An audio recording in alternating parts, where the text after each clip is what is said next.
I'm Charlie, this is Stevie, we are Chilling Popcorn, welcome to another Bad Movie Monday. It's Halloween, so welcome to my nightmare, as Alice Cooper says. A Nightmare on Elm Street, 2010, got a runtime of 1 hour 35 minutes, directed by Samuel Bayer, starring Jackie Earle Haley, Kyle Gallner, Mooney Rara, Katie Cassidy, Thomas Dekker, Kellen Lutz at the start, and Clancy Brown. Clancy Brown is the star power of this movie, in my honest opinion. And it was made on a budget of $35 million with a worldwide gross of $115 million. I saw it in the cinema and I did not like it from the start. As soon as you get into the opening, I didn't like it, but we're going to go into, as always, with Charlie with the notes. Yeah, so after a montage / backstory over the credits, you go straight into a dream sequence, and you can tell this by the colour palette. Yep, this is the moment right at the start of the film. I remember sitting in the cinema going, okay, this is the way this film is going. You know, it's straight into the dream, and it completely threw me out of the whole movie for the rest of the movie. Yeah. Starts bad, this goes from bad to worse. And I actually remember seeing in the cinema for that. Yeah, and I've got Springwood Diner. You said you preferred the Crave Inn. Nightmare on Elm Street Part 4 of The Dream Master. Craven superior, and you give it Springwood Diner. Yeah. If it's been done better before, and that's the thing you'll find repeating. Yeah, if it's done better before, this is basically a remake, updated of the original Wes Craven A Nightmare on Elm Street. But anytime that they go into the original, you realise exactly how bad this version is. So inferior, isn't it? So we've got Chris as the Tina character. Yeah. Nancy as the Nancy character. Yep. Jesse as the Rod character. And Quentin as the Glenn character. The one played by Johnny Depp in the original. And they basically... And Kellen Lutz playing a character that he's just off at the start. Going for a very Scream thing. Like they did with Drew Barrymore. Yeah. Drew Barrymore, but I mean, Kellen Lutz had 2 of the films out the same year. So I think his time was quite... He was the star power. He was, yeah. But you don't kill your star power off in the first 5 minutes. Drew Barrymore. True. Scream. Well, I've never seen Scream, so it's one I need to watch. Look at what they did with Psycho. Psycho, you look at it. Yeah, true. Yeah. So yeah. Anything else to say on those ones? No, it's actually, it goes to show you how inferior it is when you're just taking characters but changing the names. Yeah. It's like copying. Here's my homework. Copy it, but just change the name. Just change a few little things. Yeah, change a couple of things and make it worse. The little girl at the funeral, who I'm guessing is the young Chris. Chris, but it could be Nancy. We're going to spoiler territory we always completely, do as you know, with these things. Was throwback to the originals. Yeah.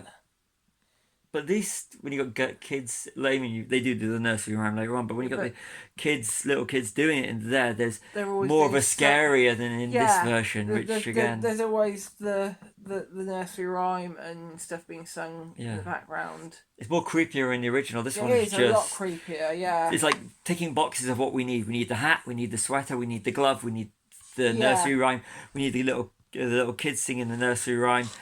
Yeah, but doing it, but not doing it justice. This feels like Nightmare on Elm Street in calling it a Nightmare on Elm Street, but basically changing the character so much. The character himself. Yeah. We just put the character props on him and we'll just call him Freddy. Yeah. The claw marks on the girl at the funeral implies something that's later dismissed. Yeah, it's sort of like by changing the character type. The claw is always a murder weapon in the originals, it doesn't work with the backstory that they're giving the character. No. And then we move on to Nancy, isn't it? Yeah. The first one. Freddy kind of pushing through but not going through the wall is CG in this film, and it's better done practically with rubber wall. Yeah, it is. It was so much better. Wes Craven created, the original Nightmare on Elm Street is a masterpiece. Yeah. And this one is like, why even bother? I mean, I know because of the time and the stuff it was created, it was heavily reliant on the practical. That was effects. all there was at the time. Exactly, yeah. But 1984.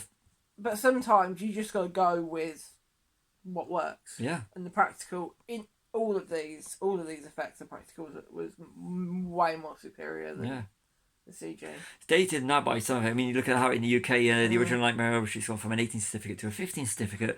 Yeah. But it's still more terror and tension created, even though the effects are dated. You don't look at something like Night of the Living Dead or Dawn of the Dead and go, and laugh at it. Or no. Even going to the, say, the Friday the 13th movies, they still hold up a lot of these low-budget films because the tension is there that you overlook some of the dodgier effects. It wasn't with this, was it? No. Just the CG has become glaring. Yeah. Dates it to a period in time. Yes. The parents' role is more important in this film than in the... You told me that. And I actually said the parents' roles are more important than the original. These ones, the parents are just the original ones. You've got especially Marge and Lieutenant Thompson. In the remake, in the 2010 one, which was Bad Movie Monday, they're there as props. They are well-rounded characters. They're divorcees. Yes. And Nancy's mother, Marge Thompson, in the original Wes Craven on Nightmare on Elm Street is an important character. She is. Isn't she a secret alcoholic as well? She is an alcoholic, not so secret alcoholic. Secret alcoholic. And divorced or estranged from her Nancy's dad. Yeah. So, and they play a pivotal part, the characters do. And in fact, there's no Lieutenant Thompson in this movie. Yes. And that's Although Quentin's dad is the headmaster at the school. So, the principal of the school or something. So... But he's still in a position of power, but just not the right power. They're not even second-tier characters, more like down the line. They're just there to serve as a plot. They're not well-developed characters. Yeah. So Quentin's wearing a Joy Division t-shirt to show that he's troubled. And it's closer. It's not the Unknown usual Pleasures. The usual one that everyone goes for. So that's really unique. Quite unique, isn't it? I think, because normally it would be a Unknown Pleasures t-shirt. He's troubled. He listens to Joy Division. Yeah. Chris in falling asleep in class was Nancy in the original, wasn't it? Yeah. And it works better. That whole sequence. Yeah. And it was Nancy that saw... Who was it she saw in the body bag? That was Kristen. Chris. Why did you say Kristen? Kristen's from Nightmare on Elm Street 3 4. Yeah. Chris. It was Chris. It was Chris. So it's in the original, it's Tina she sees in the body bag, but in... Yeah. That's what I mean, in the original it was Tina. It was Tina. This one is Chris. Again, they don't pull it off half Chris as well. sees Nancy, whereas Nancy sees Tina. Yeah. So it's kind of, that's how they mess up everything up, but yeah. Yeah. The remake, all the kill sequences show how much better the originals were. Yeah, they do. They really do. I know we've covered this slightly anyway, but it really does. Anytime you go into an original one where you show a remake of an original kill, it's just superior. Yeah. It is. Yeah. More of a friendship bond in the originals with the kids. Yeah, because they take time to develop the characters rather than say they're all dismissive of each other at the start and they're all very argumentative and now in the first one they develop the character relationship between Tina, Rod, Glenn and Nancy. So you've got a unit there that you just pick off, so it works better when they're friends. Yeah. Rather than there's a lot of things in this movie. Yes, there's a lot. This is a movie why we do Bad Movie Mondays. It is, yeah. Freddy's burns are more realistic, but the character is boring in the remake. Another thing I'm going to throw back to a lot of times we saw at the cinema is that the first thing I thought was they look more photorealistic and they're given that, but it loses some of the character. But then again, Freddy in this film's character I really don't like. No. I really don't like. They've put him in a place where you don't really want to see this character in a sequel. It doesn't work. Yeah. And that's why there was no sequels to this one. Yes. Jackie Earle Haley is actually really good. He's a great, fantastic actor. I just watched The Watchmen. He's even good in the bad RoboCop movie. But in this, he is... No. He just doesn't work, does it? Work. And so they show a computer screen a couple of times when they're doing research. Yeah. Which, when this was made in 2010, they would have done the majority of their research on a computer. No, it'd be just on a phone, but either way, it'd be equally as boring. Yeah, rather than, leafing through newspapers and archives and stuff like that. Everything's on the computer. You see Glenn, towards the end of A Nightmare on Elm Street, with a load of books, talking to Nancy, doing an exposition scene on a bridge, holds Nightmare on Elm Street together, but now you just show computer screens? Yeah. Give me a break. If I wanted to watch a computer screen, you're sitting in the cinema watching a computer screen, watching a film with a computer screen on, that's lazy. If you're a perfect, show a book. Don't show a computer screen. Don't show a computer screen in a library. There were a couple of the one where he's researching about sleep deprivation and stuff like that. There are books around. He has got some books as well. It just doesn't work. Quentin has got some books as well, but it just doesn't work. 40 minutes in, you're finally in the boiler room. Yeah, right at the start of A Nightmare on Elm Street, the original. You're right into it from the start. The boiler room is a massive, massive location in the original. But there's no point in the boiler room being in this movie. No, not really. No. The parents have a secret. They kill Freddy for different reasons in the original and the remake. But in the remake, they also make the kids forget what happened. They make them forget him. Yeah, but it's the original. Freddy's getting revenge on the parents, and this one, Freddy's getting revenge on the kids. The kids. Yeah.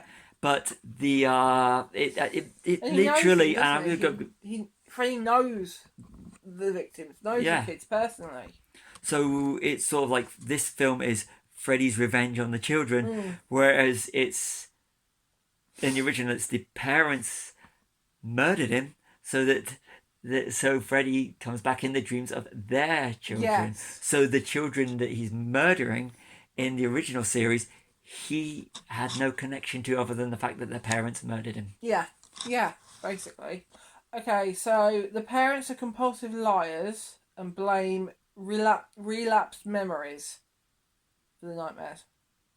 That they say that's what the nightmares are. They say they're relapsed memories. Whereas in the original, Nancy's mum actually admits that the parents killed him. So the parents are complete compulsive liars in this film. Yeah. And it takes the story nowhere other than just showing that the parents are compulsive liars. Yeah. The scene where they are killing Freddy is done better in the original. Yeah. Yeah, because they're in his lair in this one. They're in Nancy's house. It amps up the tension. Yeah. No, not that one. The one where Quentin wakes up when he's in the dream and he sees them killing him. But that one's done better in the original. because it's Nancy's mum and dad. Yeah, but it's Nancy's mum that tells Nancy why he's got the gloves. Nancy tells that. Yeah, that's Nancy's right. mum, Yeah. Marge Thompson tells that she's got the gloves. She's got the gloves. Says that's why Freddy can't kill you because we killed him. Yeah. I even took his glove. Yeah, and that's what she says. It's done as a monologue in the original, isn't it? It's just verbally told. Exposition scene. That's the word I was looking for. Yeah. She tells him, and it makes perfect sense. Rather than doing a whole showing everything, you say more rather than show more, and it works so much better. And they go somewhere that maybe he's innocent, but they do. Kids were lying, but that doesn't last more than 5 minutes before you go, oh yeah, we were telling the truth all along. Yeah. We remember. Yeah. With half an hour to go in the film, Nancy realises she can pull Freddy out of his dream. It worked better when she pulled the hat out in the hospital rather than a bit of cloth. just a little bit of his jumper. Yeah. The final showdown's in the preschool, and originally it's in Nancy's home. This is what you were saying. Yeah. Wasn't it? Yeah. Yeah, it works so much better. And then we keep going into that whole scene. We keep going, ripping off Wes Craven's masterpiece. But then they do kind of go back to the house, don't they, as well? It's like it starts off in Freddy's lair and then it moves to the house and then she pulls him back to the lair. Yeah, but he goes into the dream is actually in the dream. She goes to her house. But how would Freddy know the layout? Yeah. But then, true. Change Freddy too much that it's obvious there aren't any sequels. One thing that they've literally revealed, hey, these are the last of the Elm Street children, the ones that... they're not... So you can't go anywhere. As in Dream Warriors, you find out that they are the last of the Elm Street children, that the ones in Western Hills are the last of the Elm Street children. So it takes you onto the fourth one and there's a continuity and continuation. And boom, that's where you go with it. But you just can't sort of, not like I know they were planning sequels. Yeah. Till they released them, they said no. But how can you do a sequel if you've killed them all? Yeah, but why would you want to do a sequel to this movie anyway? Exactly. Once it came out, I know, made no sense. But why would you plan to have a sequel to a film that you can't sequel because there's no one else to kill? Does not make sense. Nope. The colour palette in this film is lots of oranges, whereas it was more blues and greys in the originals. Yeah, more blues and the bright lights. Especially in like the boiler room and stuff. Yeah. There's a lot of fire and orange light, and there's not that much. It's darker in the originals. Yeah, because he goes which adds to the scare. Adds to the suspense. Yeah, and it's more jarring when you go from the dream to the bright lights. Yeah, in the original, reality. It works so much perfect. Yeah, and then Freddy says that it's the memories of him that fuel him. Yeah, in Nightmare 3 you find out it's the souls of the children that give him strength. Yes. And the very last thing I've got is, hey Quentin, nightmare's over. In brackets, it's never over. Yeah, but I always found that when he said, hey, you up there, they had that line in the film, I was like, this is the end. That means, And it's got the last little bit at the end. Yeah, but that's, you can knock the ending of the original Nightmare on Elm Street, the studio tag on bit, but there's so much superior to this. And when he said that it's over, you go, I can get up, I don't have to watch this film again. But you do, because you've watched it about 4 times. I've written about it as well. Yeah, you've watched. I might actually put a link to it down below in the description. You watched it first time in the cinema. Yep.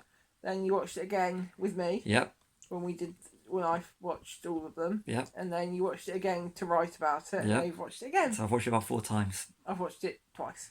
So and every time I find another reason why I don't like it. Yes. But it's an interesting movie. Yeah. Interesting. Check out below in the description. Check out the description below. Yes, I will put a link to my essay. Yeah, put a link to it because I think it ties in well. So yes. It works. So bad movie, bad TV. The spiel we do. If you, this is a bad movie. It is a bad movie. Definitely a bad movie. Yeah. I'd like to say it's my least favourite of the Elm Street movies. Yeah. But coming next week, we may actually have one that's worse. That's very true. Yeah. So, I'm going to let you say something to wrap it up before I want to do a little tag on. Okay, so I've been Charlie Smith Stevie. We are Children of Popcorn. Like and subscribe. Okay, now, do all that. Coming soon on Thursdays throughout all of October of 2024. So, you'll be 5 of them. We count up as 5 Thursdays. Yeah. We are doing Freddy Thursday because it's the 40th anniversary of A Nightmare on Elm Street. So we've picked different elements that we're going to talk about and a little very similar to this sort of thing. So if you love Bad Movie Monday, check it out.